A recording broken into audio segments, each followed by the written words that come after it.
আজ দীপ আর আমি একটু সন্ধ্যাবেলা বেরিয়েছিলাম। আর মানে আমাদের আসার পথেই দেখতে পেলাম মানে অনেকগুলো মন্দিরে পুজো হচ্ছিল, বাসন্তী পুজো। তো দুদিন আগের থেকেই দেখছিলাম যে প্যান্ডেল করেছে, কিসের প্যান্ডেল সেটা জানতাম না। তো দীপ বলল বাসন্তী পুজো হয়তো বা হবে, সেই জন্যই প্যান্ডেল করেছে।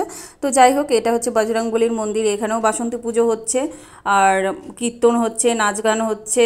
এইদিকে তোমার প্যান্ডেল করেছে, মানে 3-4 জায়গায় তোমার বাসন্তী পুজো হচ্ছে, মানে আমাদের যাওয়ার বাড়ি যাওয়ার রাস্তাতেই পড়ে ঠাকুরের মন্দিরগুলো। তো চলো বাসন্তী ঠাকুরটা তোমাদেরকে দেখায়। তো যেহেতু আমরা বাইক নিয়ে যাচ্ছিলাম বাড়ি, তো বাইকটা সাইড করে তারপরে তোমার ঢুকলাম। এই দেখো প্যান্ডেল করেছে, প্যান্ডেলটাও খুব সুন্দর করেছে। আর এই সেই বাসন্তী পুজো, ওয়েস্ট বেঙ্গলে পুজো হয় জানতাম, কিন্তু বিহারে যে বাসন্তী পুজো হয় সেটা প্রথমবার জানলাম।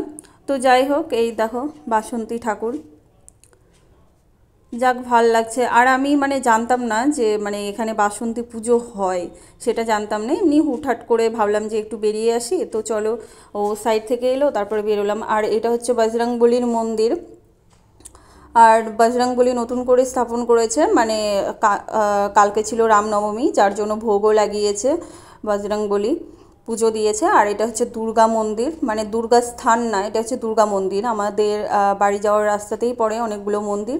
আর এটা হচ্ছে দুর্গা মন্দির, দেখো দুর্গা ঠাকুর। মানে আমাদের ওয়েস্ট বেঙ্গলের দুর্গা ঠাকুরগুলো একটু আলাদা রকম হয়, আর বিহারে দুর্গা ঠাকুরগুলো একটু আলাদা টাইপের হয়। আর এটা মন্দির, আর এখানে ভোগ ভোগ দিচ্ছিল, মানে ভোগ প্রসাদ দেওয়া হচ্ছিল, খিচুড়ি প্রসাদ দেওয়া হচ্ছিল। আর এই পাশে আছে তোমার হচ্ছে সাই বাবার মন্দির। তো যাই হোক, সেটা বাইকে যাচ্ছিলাম তো ভালো করে তোমাদেরকে দেখাতে পারলাম না।